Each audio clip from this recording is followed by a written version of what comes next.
नमस्कार, 9 की 9 खबर में आप सभी का स्वागत है और मैं हूं आप सबके साथ सोनाली सिंह। बुलेटिन की शुरुआत एक राहत भरी खबर के साथ करते हैं।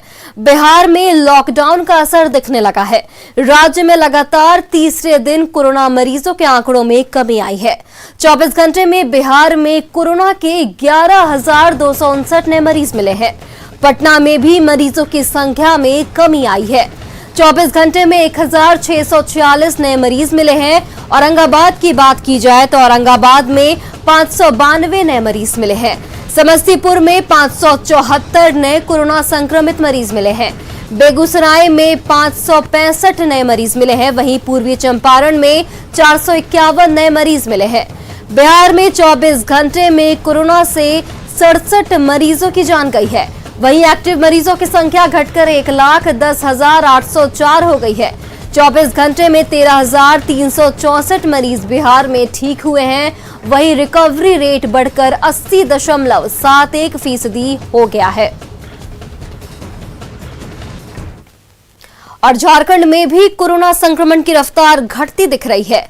झारखंड में पिछले 6 दिनों बाद 5,000 से कम संख्या में कोरोना संक्रमित मरीज मिले हैं। कल राज्य में 24 घंटे में 4,169 कोरोना पॉजिटिव मरीज मिले। वहीं 6,461 मरीज ठीक भी हुए। पिछले 24 घंटे की बात की जाए तो पिछले 24 घंटे में झारखंड में कोरोना से 57 संक्रमितों की मौत हुई है। इनमें रांची से 43 संक्रमितों की मौत हुई, जबकि 779 कोरोना पॉजिटिव मिले। वहीं 1,103 लोगों ने कोरोना को मात भी दी है। रांची में 6 मई को 1,235 नए केस मिले थे, जिसके बाद इसमें लगातार कमी आ रही है। आंकड़ों में गिरावट के साथ ही राज्य में कोरोना के एक्टिव केस की संख्या 58,806 तक पहुंच गई। आपको बता दें कि हाल के दिनों में यहां प्रत्येक दिन 100 से अधिक संख्या में कोरोना मरीजों की मौत हो रही थी, लेकिन इससे कल राहत मिलती दिखी। रविवार को राज्य में 97 मरीजों को अपनी जान गंवानी पड़ी। यहां 16 दिनों बाद 100 से कम संख्या में कोरोना मरीज की मौत हुई है। इससे पहले यहां 23 अप्रैल को 63 मरीजों की मौत हुई थी, जिसके बाद लगातार 100 से अधिक मरीजों की मौत हो रही थी।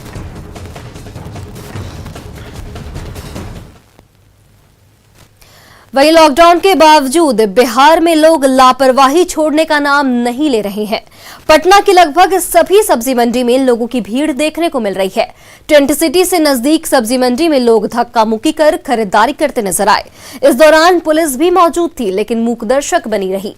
संवाददाता अमित कुमार ने इस सब्जी मंडी का जायजा लिया। बढ़ते संक्रमण को लगातार कम करने के लिए राज्य सरकार जो है दिशा निर्देश जारी कर रही है। प्रशासनिक अमले के लोग जो हैं वो भी लोगों के साथ सख्ती बरत रहे हैं। बावजूद इसके जो है लोग सजग नहीं हो रहे हैं, कोरोना के साथ खिलवाड़ कर रहे हैं। आपको दिखाना चाहेंगे, ये देखिए, ये सब्जी मंडी है, टेंट सिटी का ये इलाका है। और यहाँ सब्जी मंडी में आप देख सकते हैं कि किस तरह से लोग एक दूसरे से टकरा रहे हैं। सब्जी खरीदने के लिए जो है काफ़ी भीड़ लगी है। और ये होलसेलर सब्जी मंडी और रिटेलर सब्जी मंडी दोनों ही यहाँ पे है। यहाँ से जो लोग हैं, स्थानीय लोग भी सब्जी खरीदते हैं, सब्जी व्यापारी जो हैं वो भी सब्जी खरीदते हैं। और यहाँ देख सकते हैं कि किस तरह की रस्साकसी देखने को मिल रही है। लोग जो है वो मानने को तैयार नहीं है। माने तो ये सब्जी मंडी नहीं बल्कि ये कोरोना का मंडी है। और कोरोना यहाँ से जो है इस तरह से अगर एक भी संक्रमित व्यक्ति यहाँ पहुँच जाता है तो पूरे लोगों को होगा। कोई शख्स शायद जो है यहाँ से बच करके नहीं जा सकता है। और सबसे बड़ी बात की देखिए, पुलिस के जो जवान हैं वो भी यहाँ पे तैनात हैं। मुस्तैद क्या है, जिला प्रशासन ने पटना पुलिस की तरफ से जो है इनकी ड्यूटी लगाई गई है कि आप जो है लोगों को जो है समझाएं, लोगों के साथ सख्ती बरतें, सोशल डिस्टेंस हो। लेकिन यहाँ पे पुलिस वाले जो हैं वो भी मुखदर्शक बने हुए हैं और लोग जो है वो भीड़ में शामिल होकर के सब्जी खरीद रहे हैं, जो कहीं ना कहीं इस बात को दर्शा रहा है कि लोग जो है अभी भी कोरोना को लेकर के सचेत नहीं हुए हैं। और ऐसे ही लापरवाह लोगों के कारण जो है वो कोरोना का जो संक्रमण है वो बिहार में लगातार बढ़ता देखने को मिल रहा है। कैमरा पर्सन अजय दुबे के साथ अमित कुमार, न्यूज़ 18 पटना। वहीं कोरोना की बढ़ती रफ्तार पर लगाम के लिए लॉकडाउन लगाया गया है। लेकिन अभी भी कई लोग लॉकडाउन का पालन नहीं कर रहे हैं और कोरोना संक्रमण को न्योता दे रहे हैं। किशनगंज जिले के मोदरी नगर में एक साड़ी की दुकान में यही हो रहा था। आगे से दुकान बंद कर पीछे से दुकानदारी की शिकायत पुलिस को मिल रही थी, जिसके बाद दुकान में छापेमारी करने मजिस्ट्रेट पुलिस बल के साथ पहुंचे। पुलिस को देखते ही महिला खरीदार छिपने की कोशिश करने लगी, लेकिन उन्हें बाहर निकाला गया, जिसके बाद पुलिस से दुकानदार भिड़ गया और महिलाएं मजिस्ट्रेट से बहस करने लगी। बहस बढ़ता देख वरीय अधिकारी को खबर दी गई। मौके पर एसडीओ और एसडीपीओ पहुंचे, जिसके बाद लॉकडाउन उल्लंघन मामले में एफआईआर दर्ज कर दुकान को सील कर दिया गया है। एसडीओ ने कहा कि लॉकडाउन को उल्लंघन करने वालों पर सख्त कार्रवाई की जाएगी और हर हाल में सरकार के निर्देशों का पालन कराया जाएगा। तो शोरूम था, उसमें कुछ ग्राहकों को बैठा के इस लॉकडाउन की अवधि में मार्केटिंग की जा रही थी। हमारे मजिस्ट्रेट अंचलाधिकारी जब वहाँ पे गए तो उनके साथ दुर्व्यवहार भी किया और फिर उसके बाद हम लोग फोर्स के साथ पहुँचे और दुकान को सील कर दिया गया है। उस पर प्राथमिकी दर्ज करने की कार्रवाई चल रही है। उस पर कड़ा एक्शन लिया जाएगा। ऐसे लोगों को जरा भी बर्दाश्त नहीं किया जाएगा। और कटिहार में लोकमान्य तिलक एक्सप्रेस ट्रेन से ऑक्सीजन के 226 सिलेंडर बरामद किए गए हैं। ऑक्सीजन सिलेंडर को मुंबई से ट्रेन पर लोड किया गया था। कटिहार पहुंचने के बाद इन सिलेंडरों को छोटी गाड़ियों में लोड किया जा रहा था। सूचना मिलने के बाद जब पुलिस की टीम पहुंची तो सिलेंडर लोड करा रहे लोग भाग खड़े हुए। फिलहाल पुलिस ने सिलेंडर को जब्त कर लिया है और रेलवे की मदद से मुंबई से ऑक्सीजन सिलेंडर लाने वालों की पहचान में जुट गई है।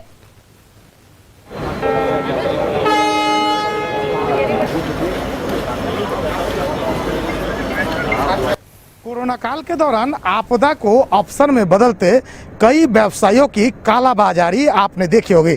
ये कटिहार जंक्शन है और कटिहार जंक्शन से के इसी लोकमान्य तिलक ट्रेन से अभी लगभग 250 के संख्या में इस तरह का ऑक्सीजन सिलेंडर उतारा गया है। आपको दिखा सकते हैं। ये सूचना के बाद पुलिस प्रशासन और जो जिला प्रशासन की टीम बड़ी संख्या में यहाँ पहुँचे हैं और आपको दिखाते हैं इस तरह के सिलेंडर को लोड कर लिया गया था और गाड़ियों में। लेकिन ये सिलेंडर किनका है और कहाँ तक पहुँचाना था, इसका कुछ तक साफ क्लियर नहीं हुआ है। हालांकि तमाम जो बिंदु है एक एक सिलेंडर को दिखाते हैं।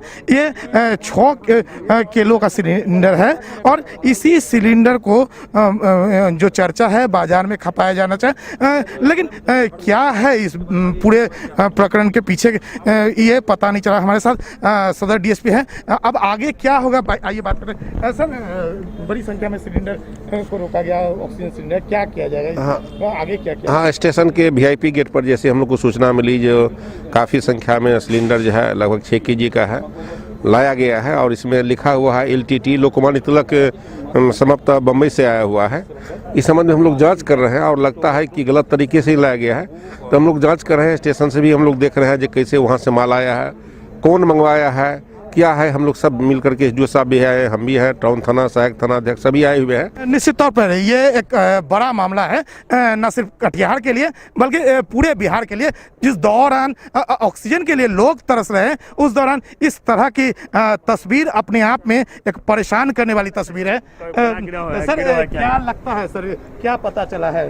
जांच पे हैं? अभी तक तो जांच नहीं की गई है। जांच करने के बाद ही स्पष्ट हो पाएगा कि कटिहार जैसे शहर में इतनी बड़ी संख्या में सिलेंडर मंगाने का क्या उद्देश्य है और इसके जो भी कंसाइनी है, किसने मंगवाया है, उससे भी पूछताछ की जाएगी। ये रेलवे पार्सल ऑफिस से पता किया जाएगा, तभी कुछ बताया जा सकता है। निश्चित तौर पर ये अपने आप में एक चौंकाने वाला मामला है, जब हर सांस के लिए पूरे देश भर के लोग इसी ऑक्सीजन सिलेंडर पर आसरा लगाए हुए हैं और इस दौर में इस तरह का ऑक्सीजन का अगर कालाबाजारी होने लगे तो ये अपने आप में एक बड़ा चौंकाने वाला सवाल है। सुब्रत, न्यूज़ 18 कटिहार।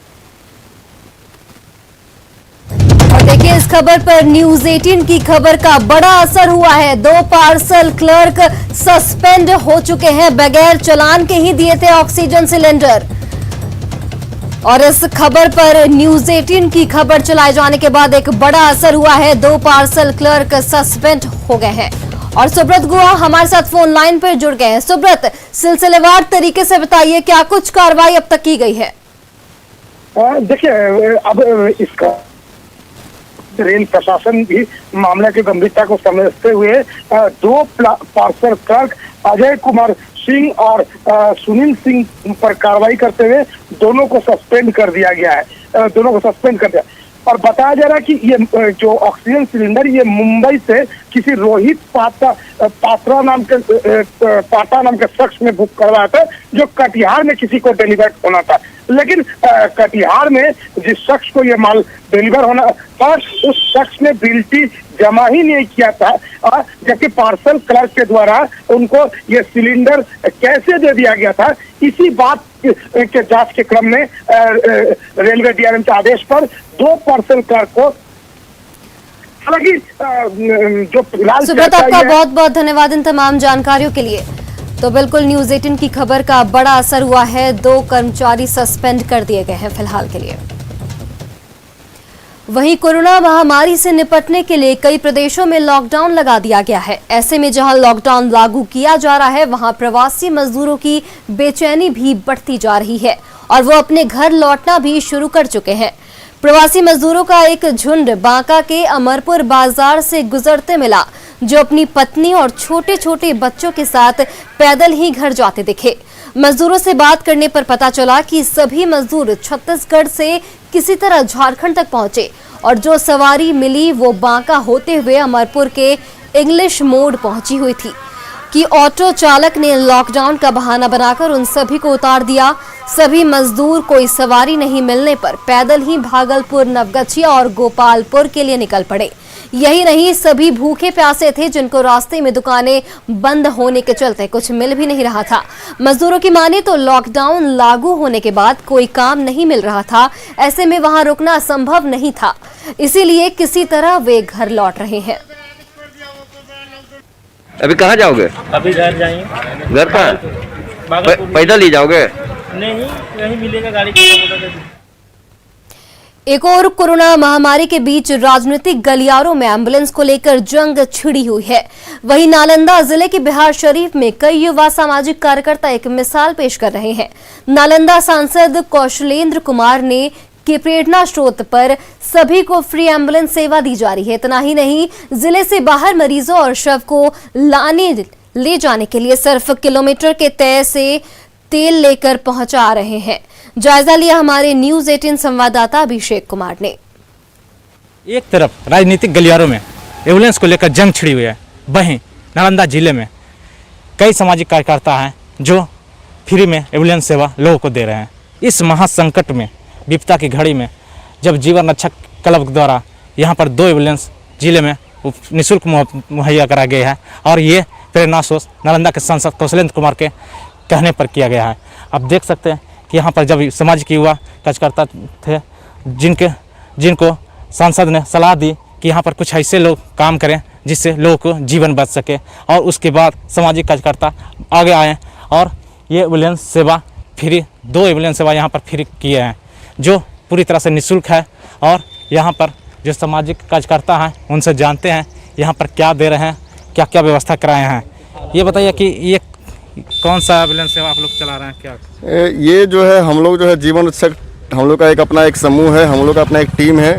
और ये जो एम्बुलेंस है नालंदा के सांसद कौशलेंद्र कुमार जी के प्रेरणा से हम लोगों ने इसे निःशुल्क हम लोग सहायता पर दिलवा रहे हैं। हमारे पास इस तरह का 2 एम्बुलेंस है, जो अभी एक एम्बुलेंस अभी यहाँ पे है और दूसरा एम्बुलेंस अभी एक मृत बॉडी को लेकर देवघर गई है। जी, हम लोग जीवन रक्षक टीम से हैं। हम लोग यही सेवा दे रहे हैं, जैसे कि किसी भी व्यक्ति को कोई भी प्रॉब्लम होता है तो हम लोग उसके लिए हमेशा तत्पर खड़े रहेंगे और हमें ये सब करने में बहुत खुशी मिलती है।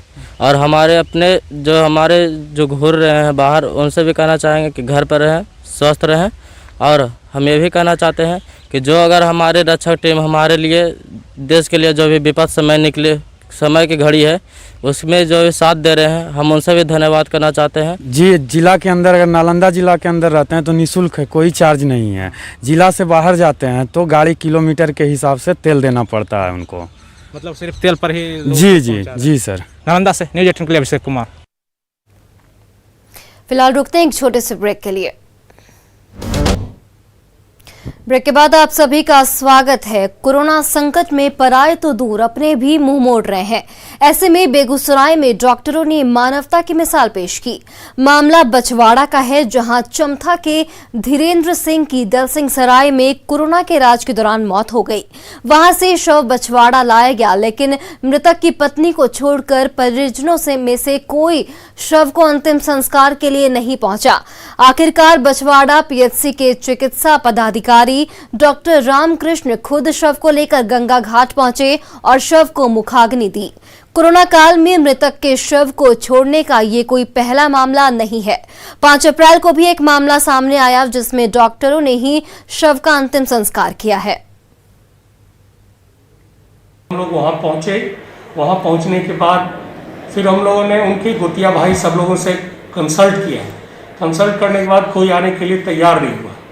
जब तैयार नहीं हुआ तो हम लोगों ने तय किया कि बॉडी को हम लोगों को ये करना है, डिस्पोज ऑफ करना है, वो अंतिम संस्कार करना है। तो हम लोग अपने टीम के साथ पूरा तैयारी किया। तैयारी करने के बाद पीपीई किट पहन करके हम लोग बॉडी को चिता पर सजाया, लिटाया। उसके बाद हम लोगों ने मुखाग्नि दी।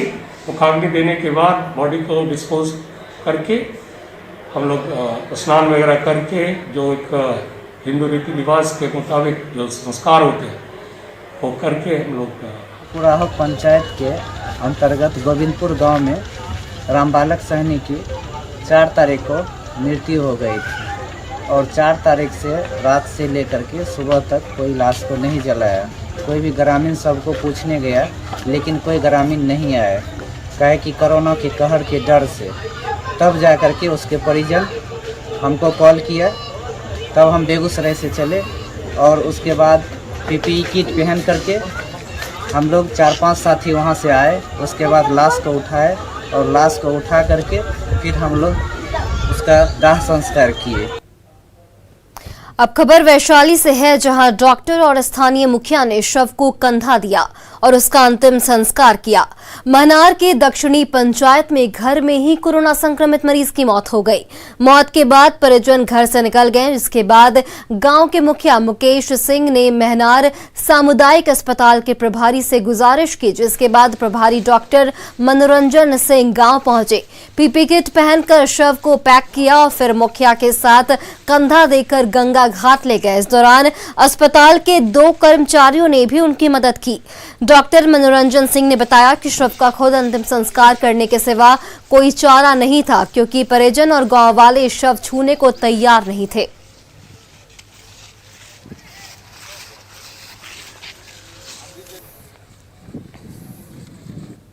तो फिलहाल इस बुलेटिन में इतना ही। देश और प्रदेश की तमाम बड़ी खबरों के लिए आप देखते रहिए न्यूज़ 18 बिहार झारखंड।